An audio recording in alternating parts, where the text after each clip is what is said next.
अस्सलाम वालेकुम दोस्तों, उम्मीद करता हूँ खैरियत से होंगे। सेंसर के ऊपर एक सीरीज स्टार्ट करने जा रहे हैं। आज इसकी फर्स्ट वीडियो में हम बात करेंगे ऑक्सीजन सेंसर के बारे में। ऑक्सीजन सेंसर इसे क्यों बोलते हैं और इसे गाड़ी में लगाने का क्या मकसद है। एक गाड़ी जिसका ऑक्सीजन सेंसर डेड था, उसकी फ्यूल माइलेज बहुत खराब थी, और एक दूसरी गाड़ी आई जिसका ऑक्सीजन सेंसर ठीक था और हमने खुद उसको अनप्लग किया, और उसके बाद जब गाड़ी को रनिंग के लिए लेके निकले तो उसकी एवरेज पे कोई असर नहीं पड़ा। उसने उतनी ही माइलेज दी जितनी ऑक्सीजन सेंसर के साथ दे रही थी। ऐसे क्यों हुआ, बस ये जानेंगे आगे। इसे ऑक्सीजन सेंसर क्यों कहते हैं। हम जानते हैं कि जो सिलेंडर के अंदर कंबस्टन हो रही होती है उसमें फ्यूल और एयर दोनों मौजूद होते हैं। अगर इसकी रेशियो स्टोइकियोमेट्रिक होगी 14.7 रेशियो 1 से, तो एग्जॉस्ट में 1 से 2% तक ऑक्सीजन मिलनी चाहिए। बस ये उसी एग्जॉस्ट को चेक करने के लिए कि जो इस पे कंबस्टन हुई क्या वो प्रॉपर हुई, रिच लीन तो नहीं, इसलिए इसकी रेशियो चेक करने के लिए ऑक्सीजन सेंसर लगाया जाता है। ऑक्सीजन सेंसर के पास अपनी ऑक्सीजन चैम्बर मौजूद होती है और जिससे एग्जॉस्ट वाली ऑक्सीजन से मुआवजा करता है, और उसकी बुनियाद पे ये डिसाइड करता है कि मुझे रिच का सिग्नल जनरेट करना चाहिए या लीन का। तो ईसीएम उसके बदले फ्यूल को एडजस्ट करता है। ऑक्सीजन सेंसर सिंगल वायर से लेकर 6 वायर्स तक आते हैं और इसकी 2 बुनियादी इकसाम हैं जो कि नैरो बैंड और वाइड बैंड के अंदर आते हैं। इसमें हम आज single wire oxygen sensor narrow band के ऊपर बात करेंगे क्योंकि ये बहुत कॉमन सेंसर है और ये बहुत सारी गाड़ियों में आया है। इस सेंसर को चलने के लिए टेम्परेचर की जरूरत होती है, इसलिए इसको एग्जॉस्ट मैनिफोल्ड के फौरन ऊपर लगाया जाता है ताकि इसको अच्छा टेम्परेचर मिले और ये जल्दी से काम करना स्टार्ट कर दे। आपको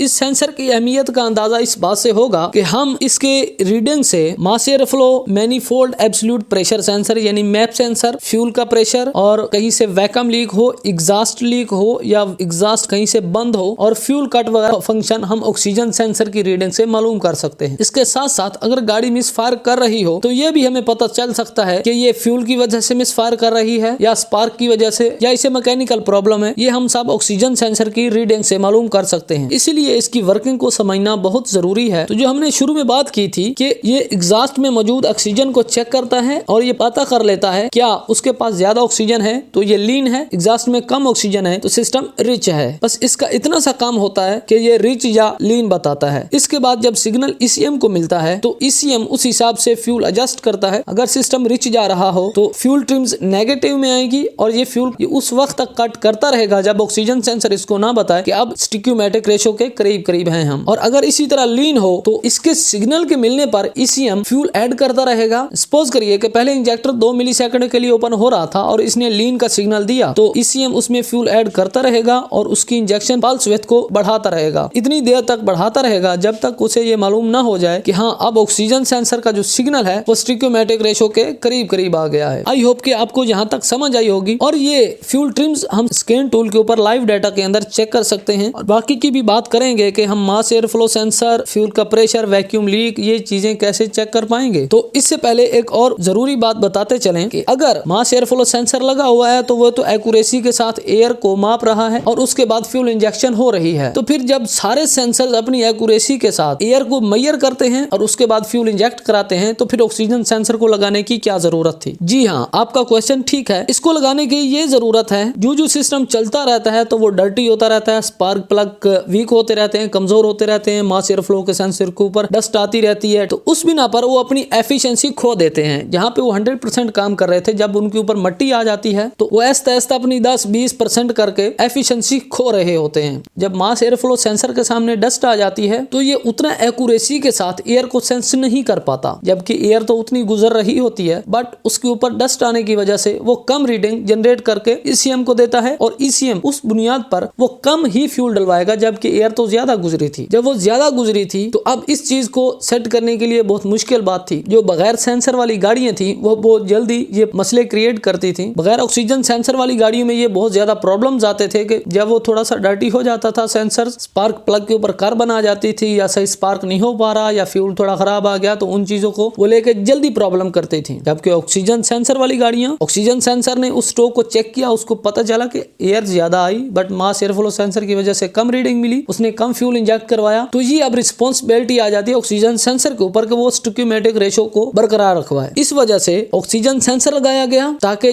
दूसरों की एफिशिएंसी जब डाउन हो जाती है सेंसरों की, तो उस वक्त गाड़ी एट द स्पॉट प्रॉब्लम ना करे, उसको किसी हद तक हम कंट्रोल कर पाए, इसलिए उसको ऑक्सीजन सेंसर लगाया गया जो कि उन सब सेंसरों का वो निगरान ठहरता है। आई होप आपको यहाँ तक समझ आई आई होगी। इस वीडियो में इतना ही था। अगर आपका कोई क्वेश्चन है तो आप कमेंट सेक्शन में पूछ सकते हैं। तो मिलते हैं नेक्स्ट वीडियो में।